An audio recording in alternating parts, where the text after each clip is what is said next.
नमो नमः। नमस्कारः। आज की संस्कृत कक्षा में हम छठी कक्षा के रुचिरा पुस्तक के पाठ 6 समुद्र तटः के प्रश्न उत्तरों को करने जा रहे हैं।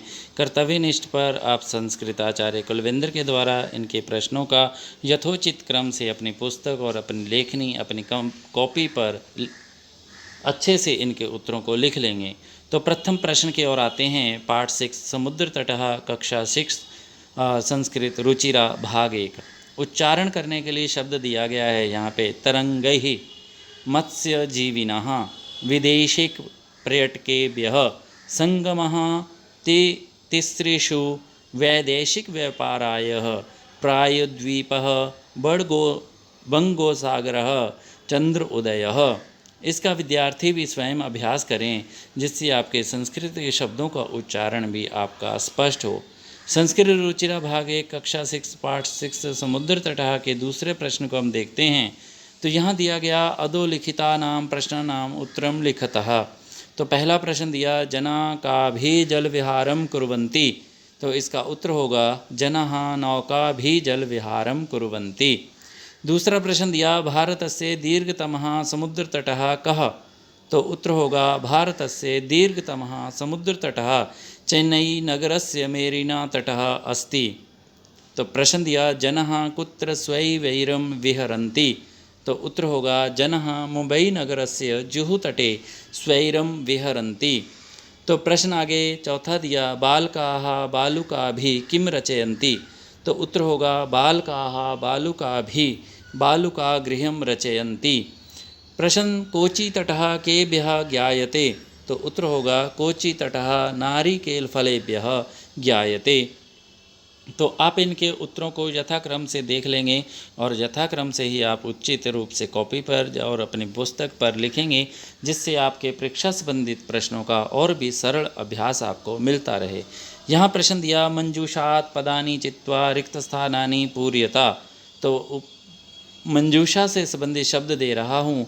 बंगोपसागरः प्रायद्वीपः पर्यटनाय क्रीड़ा संगमः। पहला प्रश्न दिया कन्याकुमारी तटे त्रयाणां सागराणां संगमः भवति। लाल अक्षर में इसका उत्तर दिया संगमः पहले में आएगा। भारत देशः इति कथ्यते प्रायद्वीपः उत्तर इसका आएगा। जनः समुद्र तटम आगच्छन्ति पर्यटनाय घूमने के लिए आते हैं। बालेभ्यः रोचते उत्तर होगा क्रीड़ा। भारतस्य पूर्व दिशायाम इति बंगोपसागरः। पूर्व दिशा में कौन सा सागर है। तो बंग सागर है। आगे दिया यहाँ पे रुचिरा भाग 6 पाठ 1 का जो समुद्र तटः पाठ है इसमें कुछ शब्द दिए। यहाँ कहा गया यथा योग्यम योज्यता। तो इन्हें आप मिलाइए। समुद्र तटः का उत्तर होगा पर्यटनाय। पर्यटन के साथ हम इसको मिलाएंगे। क्रीडनकम को हम मिलाएंगे खेलनाय। दुग्धमपो को मिलाएंगे पोषणाय। और दीपकः का मिलान करेंगे प्रकाशाय। और विद्या का शब्द सही क्रम से जोड़ेंगे तो ज्ञानाय शब्द के लिए इसका उच्चारण होगा। तो हम प्रश्न 5 को देखते हैं। तो यहाँ प्रश्न दिया गया तृतीया विभक्ति प्रयोगेण रिक्त स्थानानि पूर्यता यथा व्योमः मित्रेण सह गच्छति। तो इसका मित्र के स्थान पे तृतीया मित्रेण शब्द बना। तो वैसे ही नीचे अब हम क्रम से इनका भी तृतीया विभक्ति में इस्तेमाल करेंगे। तो बालकाः सह पठन्ति। बालिका शब्द का तीसरा वचन या शब्द बनेगा बालिकाभिः। तो तडागः विभाति कमल। कमल शब्द के स्थान पे कमलई शब्द बनेगा। अहमपि खेलामि कंदुक। कंदुक शब्द के स्थान पे कंदुकेन शब्द उचित क्रम से रहेगा। अश्वाः सह धावन्ति। अश्व के शब्द के स्थान पे अश्वही शब्द जुड़ेगा। मृगः सह चरन्ति। मृग शब्द के स्थान पे मृगई शब्द जुड़ेगा जिससे आप इसका भी क्रम आप अच्छे से मिलान कर लेंगे।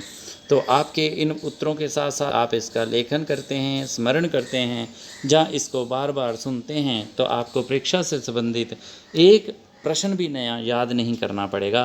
तो आप स्वतः ही इसके सुनने से ही आपको ये चैप्टर याद हो जाएगा। प्रश्न 6 अधोलिखितं वृत्तचित्रं पश्यता उदाहरणानुसारं कोष्ठगतैः शब्दैः उचितपदानि वाक्यानि रचयत। यहाँ पे कुछ डिब्बे बनाए हुए हैं सर्कल के अंदर, इनके जोड़ करके आप वाक्य बनाएंगे और वाक्यों का इस्तेमाल आप सेंटेंस बनाने में करेंगे। तो यहाँ लाल अक्षर में मैंने भी कुछ सेंटेंस बनाए। आप ऐसे ही इन शब्दों को जोड़ करके बहुत ही सरल सरल सेंटेंस या वाक्य आप बना सकते हैं। तो पहला सेंटेंस मैंने जहाँ पे वाक्य बनाया, रहीमा मित्रेण सह क्रीडति। दूसरा, रहीमः द्विचक्रिकया आपणं गच्छति। तीसरा, रहीमः कलमेन पत्रं लिखति। रहीमः हस्तेन कन्दुकं क्षिपति। रहीमः नौकाया जलविहारं करोति। रहीमः चषकेन जलं पिबति। रहीमः तुलिकया चित्रं रचयति। रहीमः वायुयानेन ह्यः आगच्छत्। इस तरह से आप इससे संबंधित वाक्यों को और भी अच्छे से बनाएं और भी अच्छे से इसका अभ्यास करें। तो इसके प्रश्न 7 की ओर आते हैं। तो यहाँ प्रश्न दिया गया, कोष्ठकाते उचित पद प्रयोगेन रिक्त स्थानानि पूर्यता। तो पहला प्रश्न दिया, धनिका धनम ददाति। तो 2 ऑप्शन दिए, निर्धनम या निर्धनाय। तो निर्धनाय शब्द इसका उत्तर होगा। लाल अक्षर में इसका उत्तर मैंने भरा है, तो वैसे ही आप इसे देख लेंगे। तो अब आगे प्रश्न दिया, बालः डैश विद्यालयम गच्छति।